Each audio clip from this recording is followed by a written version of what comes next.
This is the Jake for the State podcast, and this is the call for every red-blooded, God-fearing, liberty-loving patriot to prepare yourself, take your position, stand your ground, and advance the cause of freedom. Let's go. All right, welcome and good morning, guys. Good to be with you this Friday morning. Made it to the end of the week, the 24th, and man, so much happening. But I want to get to what is going on with DHS in this Dayna Mooney case. Something I obviously have been talking about. Got some new developments happening. I'm going to get to that in just a minute. First, I was out in Bartlesville last night at the OK2A meeting. Great group of patriots out there. Let me get that off the screen there so I can show you a little preview of, or a little glimpse of the meeting last night. Great turnout of OK2A patriots. And again, laying out my vision for the state, what I'd like to see changed. At the top of the list is DHS reform. So again, talking about that in just a second. Had a good group out in Bartlesville, though. Going tonight to a private meet and greet out in Blair, out around Altus, Blair, Oklahoma. So coming to you guys tonight. And then we're going to be at the Stevens County chili cook-off. When is that? That is tomorrow. Stevens County chili cook-off. So really looking forward to that on Saturday. And then Sunday, we're going to do our drawing for the Glock. And I don't know if you've heard about the recent developments with Glock, but that's kind of incredible. Them pulling several of their most popular pistols and firearms off their line because, just more leftist junk out in California. I mean, essentially blaming Glock for making a pistol that can be customized. So, interesting developments there. I haven't followed that too closely, so I don't have all the details on that, but definitely a shakeup with Glock, but we're giving away a Glock. And if you want to be a part of that drawing, you can be. I'm going to see if I can pull up this QR code for you. Here you go. This is the flyer we were handing out all over OSU homecoming when we were out there at the walk around and OSU homecoming parade. But if you scan that QR code right there on your screen, you can actually enter to win the Glock yourself. And that is coming up. That drawing is coming up this Sunday on October 26th. So if you're watching this after October 26th, you're too late. But you still have a chance right now to enter the drawing. I'm just going to double check this QR code, make sure you can do it on the screen. And yes, sir, it does work. So scan that QR code. You can enter, win a Glock 43 MOS 9mm donated by Austin Warfield with Cops Gun Shop. So generous donation there. And when you enter to win, you also get on our mailing list. We're going to keep you updated on what I'm doing across the state, what the campaign is doing, only growing momentum. So it's a very exciting time because what's happening off the radar, not what you will see on the local news, but man, there is a brush fire burning across the state in the grassroots, and it is very exciting. And we have great confidence right now, great confidence in what's happening in the state, what's happening with our campaign, in spite of the fact that there are essentially two candidates being talked about, but only for the same old tired reasons, because of money. And it's all about who has the most money, and those are the only ones that they say can win. I defy that. I'm challenging that, and the people are challenging that. They're ready to do something. And what I've been telling the people is, listen, if you don't get active, if you don't get out there and make this your campaign, I have no chance. But I'm only putting myself out there to represent the people, to challenge the system, to challenge the status quo. So hey, let's do something crazy. Let's do something unique. Let's do something revolutionary in Oklahoma, and let's take the state back for the people. That's what this is about for me. So jump on board and let's get this thing done. Carmen saying she loves her Glock 43. That's what I've heard. Never shot one, but I've only heard good things from it. So you have a chance to win. Hope you got that QR code.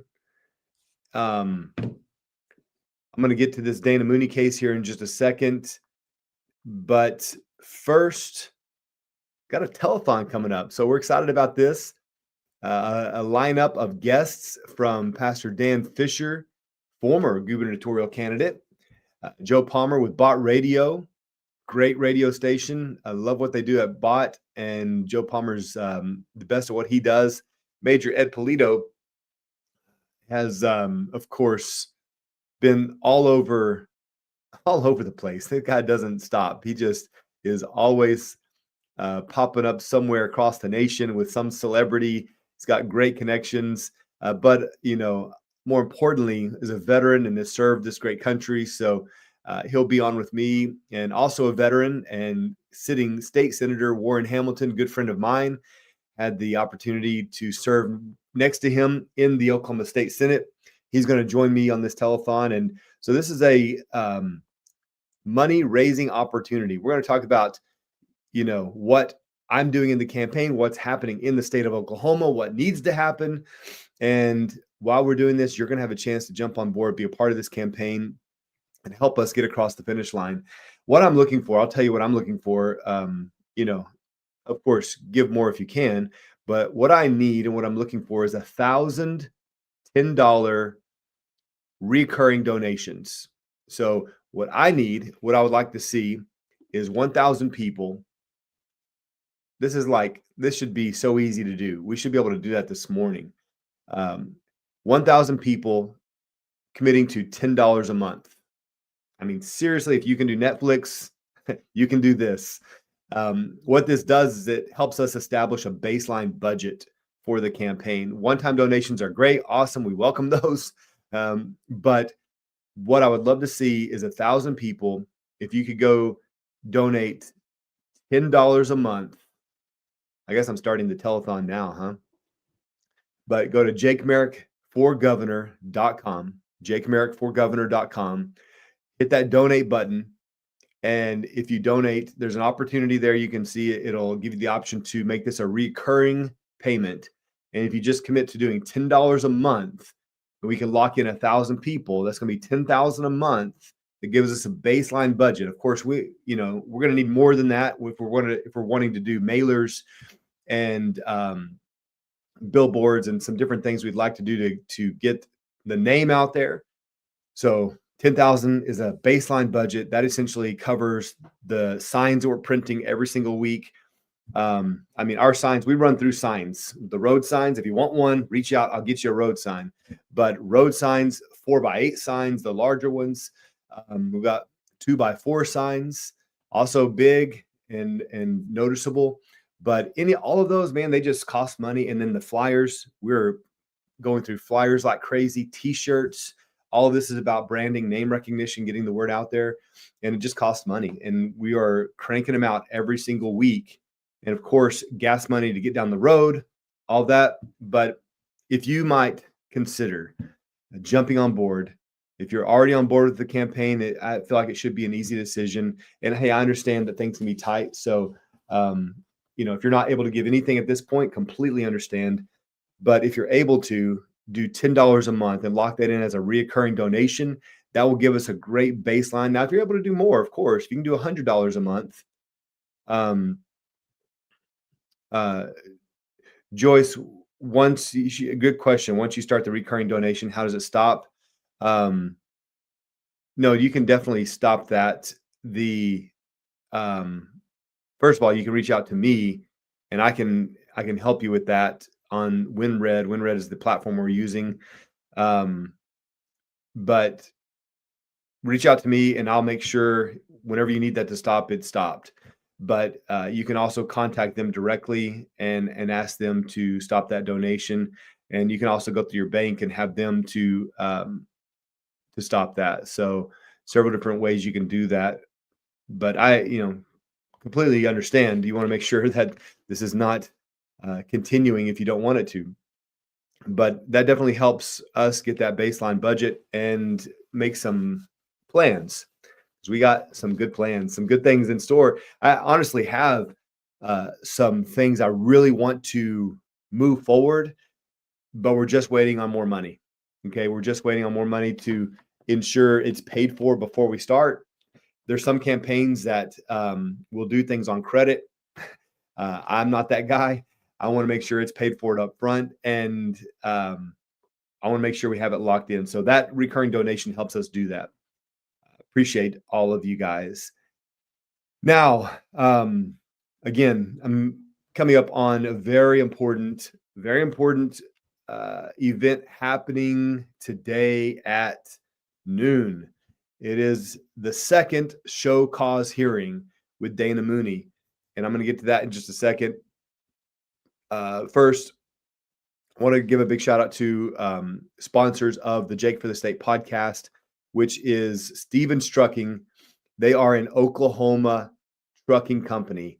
And I tell you what, I've gotten to know Cole Stevens of the Stevens family, and just genuine, loves this country, is actually fighting like crazy to ensure the non-domicile CDLs are shut down.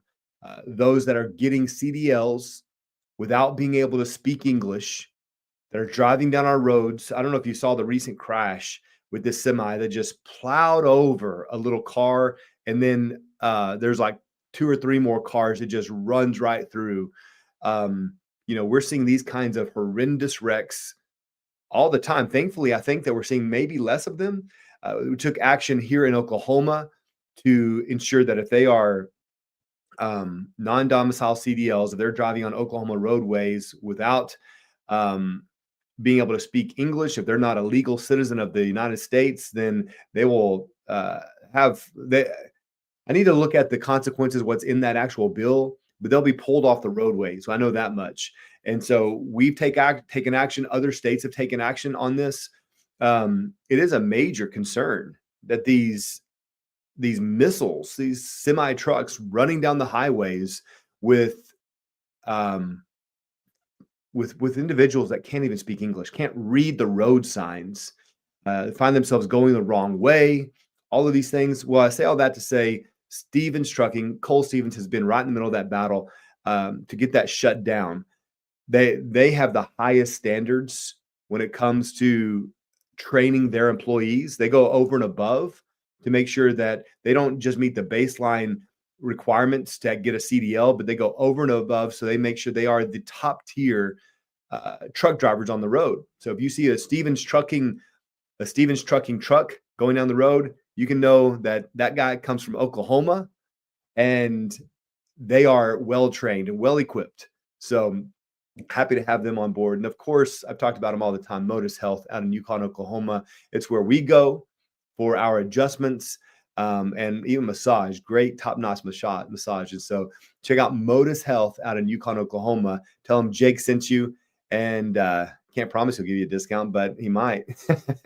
And he's actually got a new book out. I did an interview with Dr. Jeremy Moss the other day on his new book. One thing I know about Dr. Jeremy Moss is he knows health. Now, I'm all aboard the Maha train, okay? I want to see radical improvements in healthcare across Oklahoma, starting in our homes, starting in our families, okay? I believe this is the way, the ultimate way we can combat the out-of-control healthcare system that we're seeing. This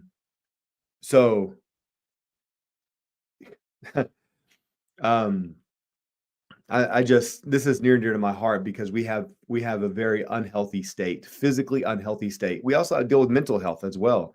These have to be addressed, but this insurance, big pharma, big hospital cabal that we have, that is, I mean, how many of you love what you're paying for healthcare, for health insurance?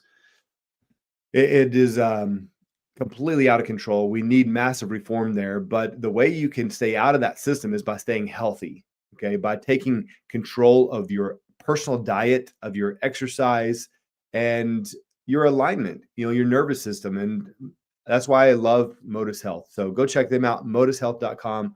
Rebecca talking about Stevens Trucking and what they're doing. Great to hear. We've had so many close calls, she says, traveling to rodeos with the kids this summer. I'm glad they're working on making the roads safer. Absolutely. Now, we drove in from Bartlesville last night and coming down the turnpike with all the construction, and it's raining.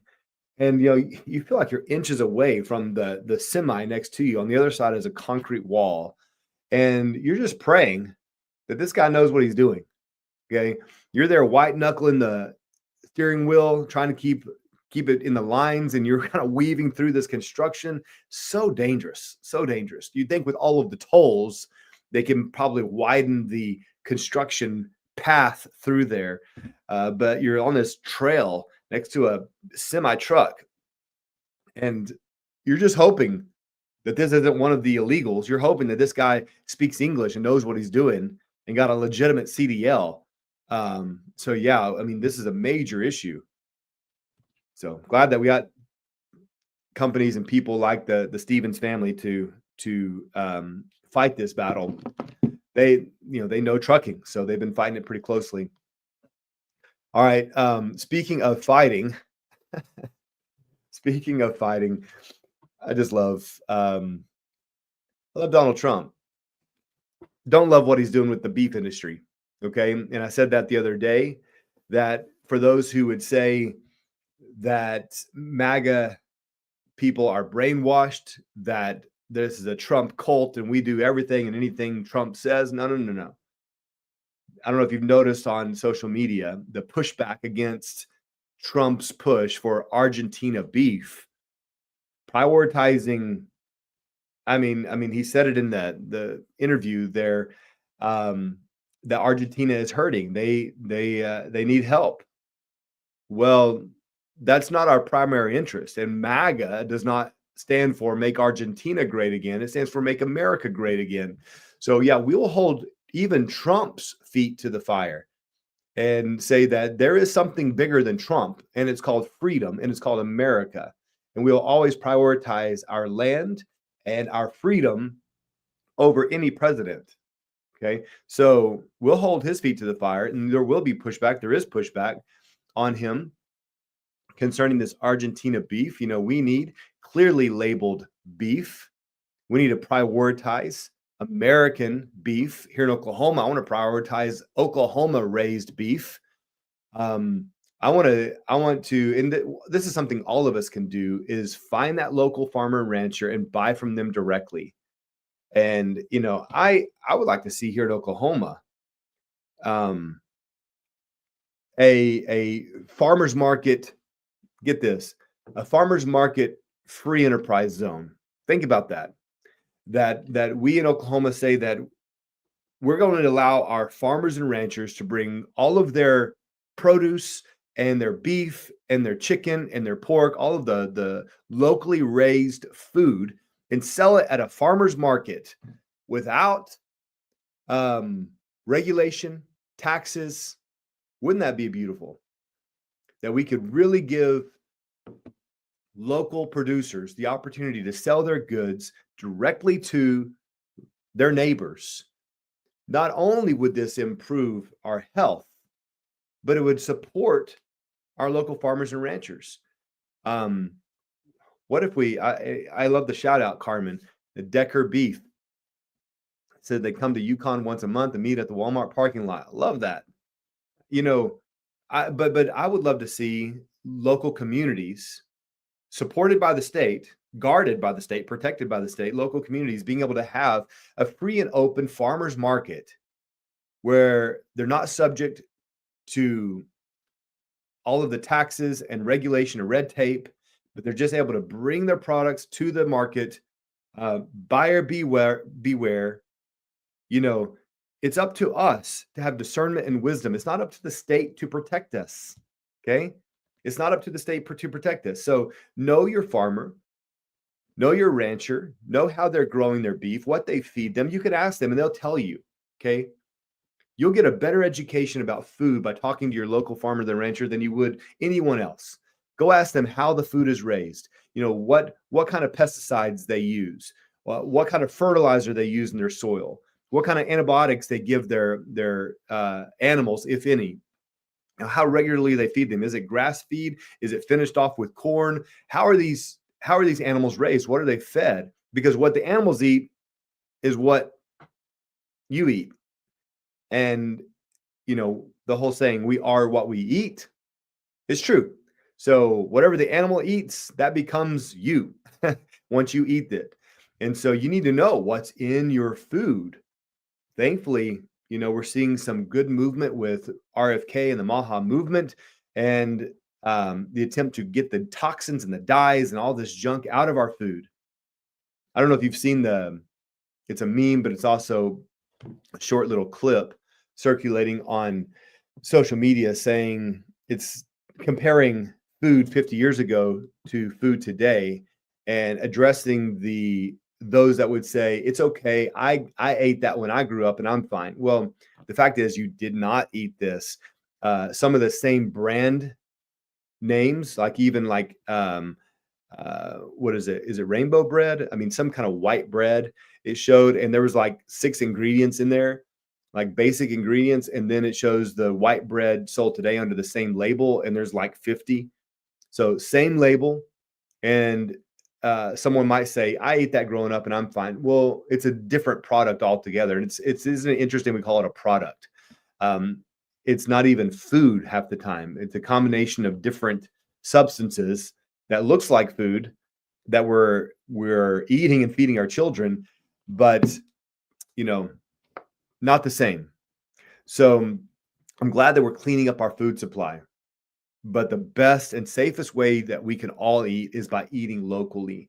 And I would love to see a free enterprise zone in our local cities, protected by the state, saying, hey, we're going to have an opportunity for all of our local producers to bring their produce, their beef, their chicken, their pork, and sell locally to the people. I spoke with a lady a while back who said, I live in a food desert, and the last grocery store closed down, and she was working on appealing to the legislators for subsidies to buy groceries. And I told her, I said, the last thing you want is the government feeding you. You don't want to depend on the government for food. You need the government to get out of the food industry, let farmers and ranchers do their thing and bring their products straight to the people. It's a simple thing, but the government just can't help itself. They just believe they can make it better, and they always make it worse. So let's get the government out of our food, and let's let local farmers and ranchers do their thing. Now, I push back on Trump on the Argentina beef, but I'm all about blowing up narc ships. Okay. I'm all about knowing that this vessel is bringing narcotics to the United States by bad men. And well, I just love what Trump said here. Are declaring war against these cartels, and Congress is likely to approve of that process. Why not just ask for a declaration of war? Well, I don't think we're going to necessarily ask for a declaration of war. I think we're just going to kill people that are bringing drugs into our country. Okay? We're going to kill them. They're going to be like dead.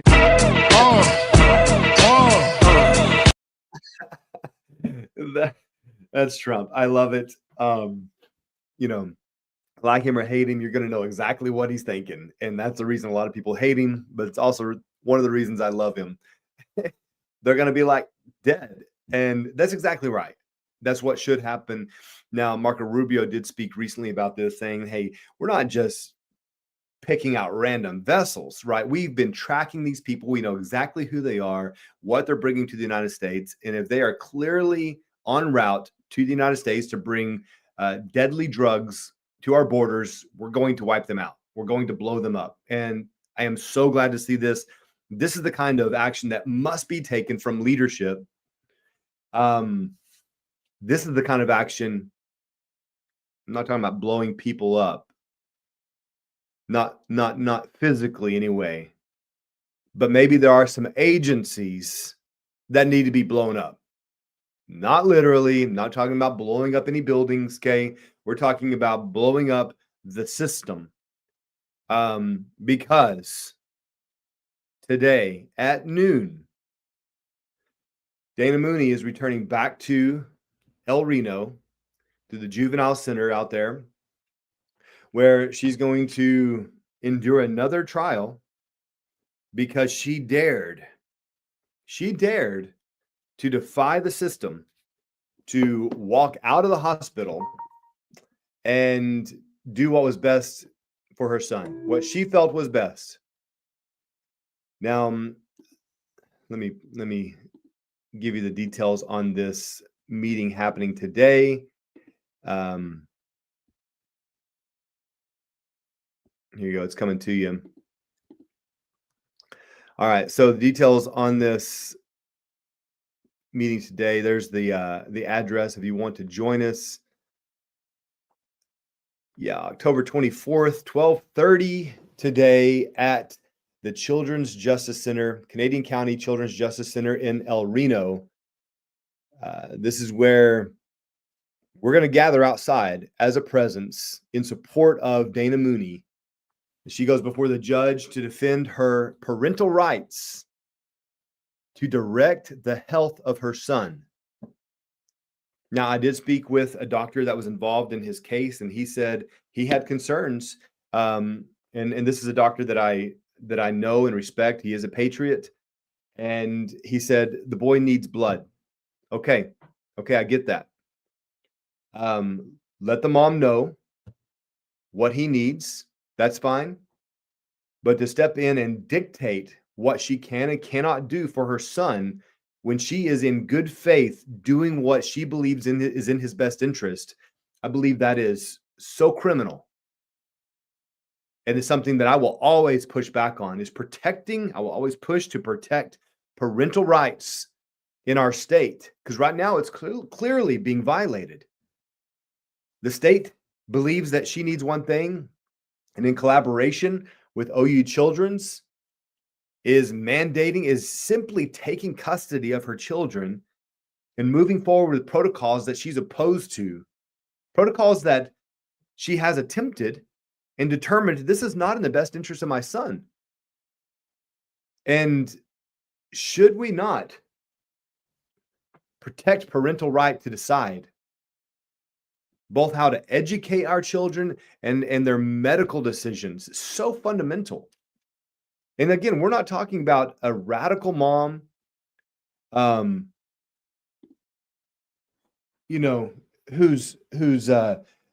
claiming that she needs to just set her son out in the sunlight and vitamin D is going to cure him. I mean, she's taking some aggressive steps to protect him. She loves him. She's working on with others outside of traditional medicine to do what's in the best interest of her son. And here's the thing. The boy is improving. From the accounts I've been hearing, he's been improving. Now, there's concern about his hemoglobin levels.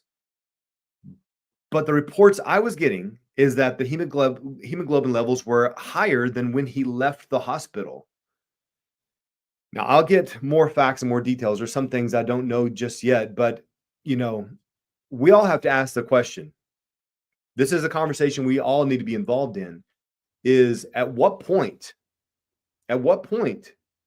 should the state step in? Because, hey, I agree. If a child is being abused, we adopted out of DHS, adopted our daughter who was being neglected and abused. Her mom was also a product of DHS, was in the system her whole childhood, so she doesn't know what's right and wrong. She's struggling herself. So we offer a lot of grace to her, but she has a daughter, and what happened was she was leaving Emmy in an apartment while she left and did whatever she did. We don't know if she was prostituting, if she was selling drugs, if she was looking for a job. Don't think he was looking for a job. But nonetheless, she was leaving the little girl in the apartment all day long. And without food, without care. There were reports constantly from the neighbors about a baby screaming inside. So after multiple reports, the cops finally kicked down the door and took Emmy. And this was back whenever they still had shelters, and put her in the shelter at DHS. The mom that we had a relationship with, my wife actually mentored her. She reached out to us and said, will you help us? Will you help me get Emmy back? They took her. So we went over there, not knowing all the situation, but God gave us favor. We got Emmy into our custody overnight. And shortly after she was in our custody, we started learning, we started seeing signs of more abuse. And it became clear that Emmy was not safe in her care. All kinds of signs of all kinds of abuse. And we worked diligently to help the mom get back on track, but she just could not get a job, keep a job. There was no signs that Emmy would be safe going back to her care. That's just a brief synopsis of our personal situation with our daughter. But you have a situation where a child is being left alone, unattended, especially a toddler. This Preston in this case is 17 years old. He's a high functioning autism. She is working diligently to find a solution to this cancer. And there are so many options out there that it doesn't have to be chemotherapy. I believe that. I believe that. There are others who believe chemotherapy is the only way. I don't believe that. Now, if it's a matter of his body not making blood, I think that you have to ask why and get to the root cause of that, why the body is not producing blood. And I don't trust traditional medicine to really get to the root of it, because traditional medicine traditionally treats the symptoms. So we have a system that is notorious for just giving prescription pills to treat symptoms, and then more pills to treat the symptoms from those pills. Not getting to the root issue of heart disease, of diabetes, of things like that. As a personal trainer, I worked with numerous people to get them off of medication. Their doctors would just prescribe more medication.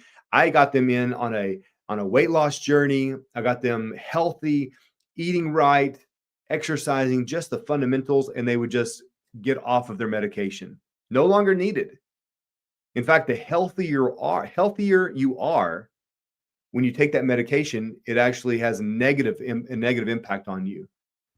So they got to the place where they could not take the medication anymore. They had to get off just to function. Like blurred vision, restless nights, all this stuff. They get off the medication, they start flourishing.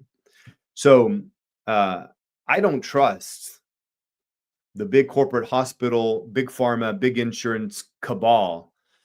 There are good people there. We go to see doctors ourselves. So yeah, there is a place for medicine, for traditional medicine, and there is a place for naturopathic alternative medicine. And I hate to even call it, I like to call it foundational medicine. I think that's a more appropriate term. This is foundational medicine. Let's get your eating and your sleeping and your movement right. Chances are that's going to resolve most of your issues. And then whatever's not being resolved, we can do a further investigation and address that through healthcare system. That's my big take on medicine. So there are so many things that work addressing even the big C word, cancer. So this mom is doing her best to do that, address those issues from a holistic approach under the advice and guidance of other doctors. And well, it's just not recognized by the government as a viable, legitimate science, legitimate medicine. So they're going to reject all of that. If the boy needs blood, he needs blood. And they can advise the mom to seek treatment. But even then, big question. I mean, we have groups like the Jehovah's Witnesses who do not believe in blood transfusions. It's a part of their religious choice. And this has been dealt with in many cases, but should they be able to have that decision, that religious freedom to reject blood transfusions, to opt for prayer and whatever they may do? I'm not sure the details of Jehovah's Witnesses, but I know they don't believe in blood transfusions. Should they have the right to do that, to make that choice for their child, even if the child might die? Now, here's another big point. Children die all the time with chemotherapy. Never the chemo's fault, though, right? Never the chemo's fault. So it's interesting. They may be receiving this traditional care in healthcare, in the healthcare system, but if they die, it's not the system's fault. It was the disease. But if they die out here doing traditional medicine, it was obviously the traditional, the alternative care. That's the reason why. And the parents, they say, should go to jail or have consequences. So this has to be corrected. This has to be corrected, and the parental rights have to be preserved. So Dayna Mooney walked out of the hospital. She was being held against her will. Her rights were restored. Her rights were restored as a parent. Thank you, oh gracious state. But if she left the hospital, well, this is going to happen. What was happening right now? She left the hospital against medical advice, went back home. According to her, her son once again started rebounding. But again, DHS was at the door constantly knocking, saying, we want to see your son. This intrusion by the government must stop. And if there's not a crime committed, and if the parent is doing everything possible to do what is in the best interest of their children, government needs to get out of the way. That's my take on it. So now they mandated that he bring Preston back, check back into OU Medical. I have not confirmed if they resumed chemotherapy when he got checked back.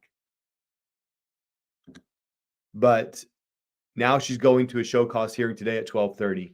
Like I just showed you, it's happening today. Y'all guys come out there and join us. I'll be out there. We all have to stand for this, because if you're a parent, it could happen to you. If you're a grandparent, this could happen to any of us. And if it's not your parental rights, it may be another right where the government steps in and says, no, we know what's best for you. Luna Lioness, I'm checking your comments out here. She said this case needs to go viral nationwide. Canadian County is a kangaroo court and has violated parental rights for years. A complete forensic audit needs to be conducted. The DA represents OKDCF. This is a conflict and should be thrown out on that alone. You know, I can't argue with you there. I would like an audit of DHS in general, an in-depth audit. I think we also need a new head. I think we also need higher qualifications for caseworkers, limitations to their ability. DHS and caseworkers are not investigators. They're not investigators. That's not their job description. So law enforcement, get them involved. And when law enforcement is involved, what do they look for? You should be looking for a crime. Has a crime been committed?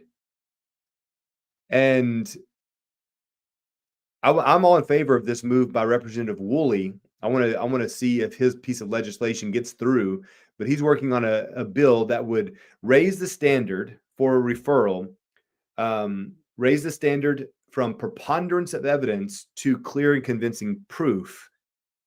I think that's an obvious thing, that preponderance of evidence is like 51% likely that there may be abuse.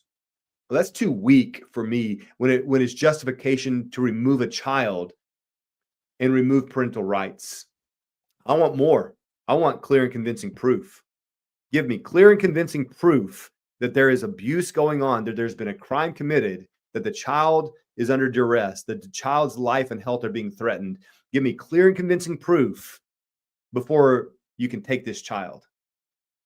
And then we need to hold the court accountable. We need more transparency in our courts.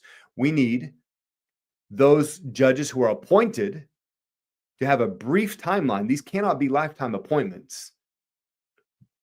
They either need to be appointed for a certain defined amount of time, and then they step down, or they go back to a retention ballot. They must be accountable to the people. They must be accountable to those with the true authority in the land. That's us. And right now they're not. So y'all be praying for Dayna. Be praying for Dayna and Preston, praying for his health, praying for justice, praying for strength. I know she's just fatigued, hasn't slept much. Not only is she fighting the state, but she's fighting for her son's life. And our prayers just go out for Dayna. God, we just ask you for grace on her life, strength and peace and health. God, bring healing to Preston. In Jesus' name, we just cover them. So y'all continue to pray for them. And, if you're able to, join me out there today. We're also looking at Daryl Doherty's case up in Stillwater. If you haven't been following that, he's doing his best. I believe he's honest. I believe he's doing what he believes is in the best interest of his son, to protect him from an abusive situation. His son has come out saying he's not safe. His little sister's not safe, that they're being abused at the home they're in. Daryl and his ex-wife are separated. And his son is now saying he's being abused. Do we believe that or not?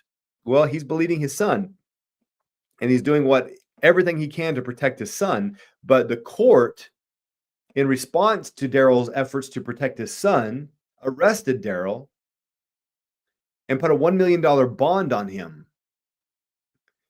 Interestingly enough, Daryl and some other legislators worked to get a grand jury assembled, and it was quashed. Interesting who it was quashed by. Check that out. I'm very careful what I say about the political environment right now, but it's interesting who was the subject of investigation in that grand jury, and those who were the subject of the investigation says, we don't want to be investigated, so this thing needs to go away. Wouldn't that be convenient? Wouldn't that be convenient if those who are the subject of investigation says, no, we don't want to be investigated, so y'all need to go away? That's not the way it works. That's not the way it works. If a crime has been committed, or if there's been some sort of impropriety or corruption, that needs to be investigated. And the people, via grand jury, have the right to assemble and do that necessary investigation. That was the attempt until Judge Reese and others up in Payne County just declared that the signatures were invalid before the election board had even met to review and count the signatures. Isn't that interesting? Another layer to this saga, that the judge overseeing the grand jury declared that the signatures were not valid, but the election board, who's responsible for reviewing those elections, had not even met to review and count the signatures. Yeah, there's something very corrupt going on up in Payne County. John Boy, good to see you the other day, by the way, said, as soon as DHS takes action, you are guilty and have to prove your innocence. Obviously, that's what's happening right now with this show cause hearing. Dayna Mooney is having to go to court today to prove her innocence. He says, the problem is you have to use the system to prove your innocence, all but impossible. Exactly. Yeah, this is a massive dilemma, and it's going to take change at the top. It's one of the main reasons I'm running for this office of governor, is to do just that. The governor appoints the head of DHS. I think we need a new head. I think we need a head outside the system, one that's actually interested in the well-being of children, not protecting an agency. We need to remove the financial incentives for taking children, both federal and state. Remove the financial incentives. Like, you're not going to benefit from taking children. The state gives this agency money to operate, there should be no further incentive granted by the federal or state government to take children. If this is happening, you're going to see more children taken, obviously. If cops are paid to find criminals, we're going to find a lot more criminals. And we'll arrest people and then find the crime later. That seems to be the case with DHS. And as long as there's this financial incentive to take children, then you can never trust whether there's justified, I was just about to say justified kidnapping. Isn't that interesting? We saw Senator Racino hop on the news the other day saying that those like myself who are calling this medical kidnapping are putting kids in danger. Okay. You know what he said we should do? We should trust the authorities. We need to trust the government. And people like me who are telling other people don't trust the government, well, they're putting children at risk. Is Senator Racino your senator? I would find out, and I'd have a little phone call with him and ask him what he is doing to ensure children are protected in the state. One thing he's not doing is hearing necessary legislation that has the best interest of children in mind, because he's a gatekeeper. He's a chairman of the Human Health and Human Services Committee. He's the chairman, so he's the gatekeeper, and he's not allowing critical bills to come through that would protect children, that would hold DHS accountable. So don't get on the news and lecture me and others that are using their platforms to expose corruption and expose government agencies. Isn't that interesting when someone within the government saying, y'all need to quit exposing stuff? Well, maybe you need to be exposed. Luna Linus says there is no money in returning the child back to bio families. That's it. They say that is their number one priority. I went through the foster care training, and that is what they inform foster families and potential foster families is our primary agenda is reconciliation, to return them back to their bio families. However, to Luna Linus's point, there is no money in returning the child back to bio families. This is why they fight so hard to keep the child in custody. And big question, where is this money? Caseworker bonuses, retirement funds. Yeah, where is the money going? Who is being rewarded for keeping kids in custody? Remove the financial incentives and let's see what happens. See how compassionate we are, how concerned we are about the well-being of children as the state. Now, let me say all this before we get too critical. Before we get too critical of the government, we have to ask ourselves, this is where the rubber meets the road. We have to ask ourselves, what are we doing to care for children? Because if we're doing nothing and deferring that to the government and then complaining about how the government does it, maybe we are the root issue. I'm holding myself in that category. We need to stand in front of the mirror. We need to stand before God and saying, what can I do to help kids in my community? How can me and my church break out of the four walls and actually go be the hands and feet of Jesus to the hurting world around us? That is the fundamental question. And I would like to see a day where the church rises up, the people rise up, we start caring for our own, just like we're talking about the farmers market and feeding ourselves, like buying from farmers and ranchers locally, feeding ourselves, also caring for our own, caring for the children in our own communities. I would love to see a day where DHS is just not needed because the people are handling it. We say all the time that we are the government, but I believe that's what it really means. That we actually exercise self-governance. We go in proactively to solve problems, not calling the authorities. We are the authorities. We understand this and we act like it. I believe it's possible for the need for DHS to go away, but it will require sacrifice on our part. It will require action on our part. It will require us to give up Saturdays, to give up free time, to give up ball games. It will require sacrifice, financial sacrifice. It will require that. But it is possible to have a world where DHS does not exist.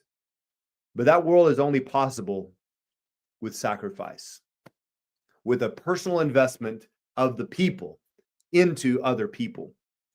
And so before I get too critical, before you get too critical, we have to ask ourselves that fundamental question of what am I doing to be part of the solution, not just complaining about the problem.